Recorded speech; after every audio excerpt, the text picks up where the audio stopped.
Hello, everyone. Welcome back to my channel. I hope everyone is having a nice day. Before we begin the video, please subscribe and give the video a thumbs up. On General Hospital, Brooklyn had had enough of Grandma Tracy going on and on about how wonderful Aunt Lulu is, and blurted out that Lulu knows about the baby Brooklyn gave up for adoption as a teenager. Tracy was horrified to learn that she had a great-grandson out there. Can you imagine what also went through Tracy's head when she processed that she was a great-grandmother? Lois thinks that she's much better than Tracy because Lois simply supported her daughter's choices instead of only thinking about herself. But we don't quite see it that way. When Tracy, Jane Elliott, lamented about what she lost in not knowing her great-grandson, she wasn't thinking about the joy of raising and nurturing a child. She was only thinking about the loss of a quartermain hair. Like the baby was a possession, not a person, that had been stolen from her. Lois, Raina Sofa, for her part, sees herself as the good mother. She protected Brooklyn's, Amanda Seton, son from being seized by the evil Quartermain family, and mistreated the way Lois was mistreated back when she was married to Ned, Wally Kurth. How does she justify living rent-free in the Quartermain mansion now? We have no idea. That's why Lois never told Ned he was a grandfather. But while Lois is patting herself on the back for her support of Brooklyn, can we point that she didn't, in fact, honor her daughter's wishes? Brooklyn wanted a closed adoption, where the new parents didn't know her, and she didn't know them. Did Lois do that? No, Lois did not. Lois placed the baby with her own family, and when Giovanni Mazza, adoptive mom, died, Lois and Gloria, Ellen Travolta, took over raising him. Both Brooklyn and Dante, Dominic Zampranga, interacted with their son without knowing it. That's not what Brooklyn wanted. It's what Lois wanted. She wanted to hold onto her grandson, no matter what Brooklyn wanted. And that should have sounded like evil Quartermain matriarch Tracy to us. In the ever-spinning orbit of Port Charles, two matriarchs stand out not just for their legacy, but for the unmistakable power they wield in their families' lives. Lois Cerullo and Tracy Quartermain. At first glance, they may seem like opposites. One is Brooklyn-born, loud, proud, and fashion-forward with acrylic nails and a heart of gold.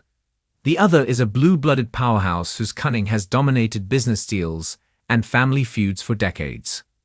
But beneath the sequins and sarcasm, Lois and Tracy are more alike than either would care to admit.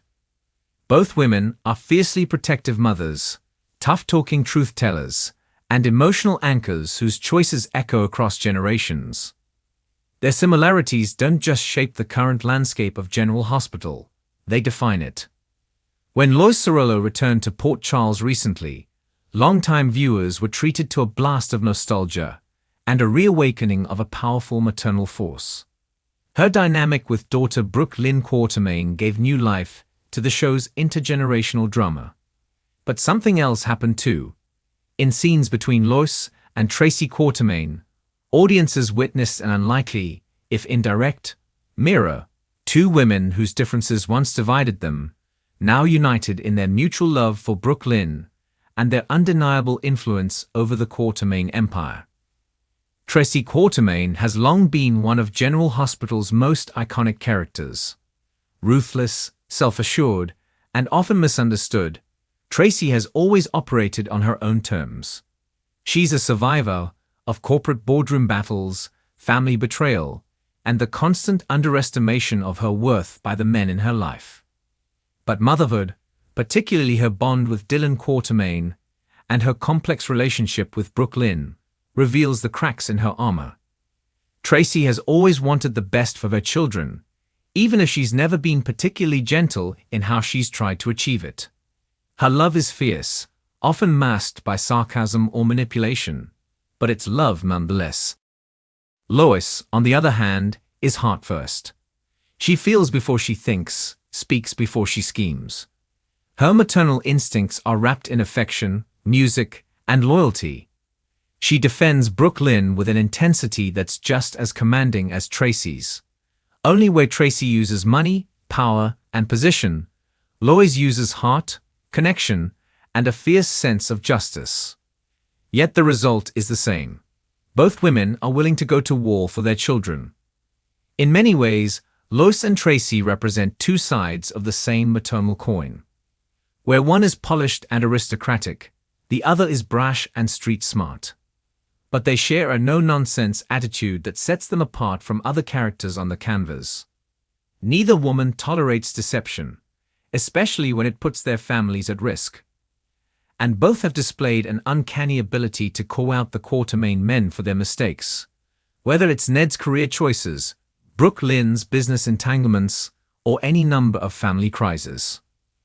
Their interactions, while often charged with tension, are layered with unspoken respect. Lois and Tracy may never be best friends, but they understand each other in a way no one else can. They've both sacrificed for their children, fought uphill battles against sexism, and reinvented themselves multiple times. And now, as they navigate this new era of family drama, their parallels are clearer than ever. Brooke Lynn serves as the emotional intersection of their stories, a daughter who has inherited the boldness of both women. Her musical talent and ambition are Lois' legacy, while her strategic mind and Quatermain savvy are pure Tracy. Watching Brooke Lynn struggle with secrets, loyalty, and self-identity feels like watching both Lois and Tracy's stories unfold in real time. She is the next generation's version of their combined strength, and occasionally, their flaws. And yet, it's not just Brooke Lynn who reveals the common ground between Lois and Tracy. It's in how they hold grudges, how they rally the family in a crisis, how they make their presence known the moment they walk into a room. It's in their unapologetic womanhood. Both have had to fight tooth and nail to be heard in male-dominated spaces. Both have weathered betrayal and heartbreak. And both have emerged, again and again, as powerhouses whose love, however complicated, is the heartbeat of the Quatermain family. Lois and Tracy might never admit how much they resemble each other. Lois, with her open-hearted energy, might balk at the comparison to a woman as sharp-edged as Tracy. And Tracy, ever self-possessed, might scoff at being compared to a woman who once jumped into a pool at a black-tie event. But therein lies the beauty of their duality. Each woman reflects the resilience of the other in ways that make General Hospital's storytelling so compelling. Thanks for watching this video, and please subscribe our YouTube channel for more update news.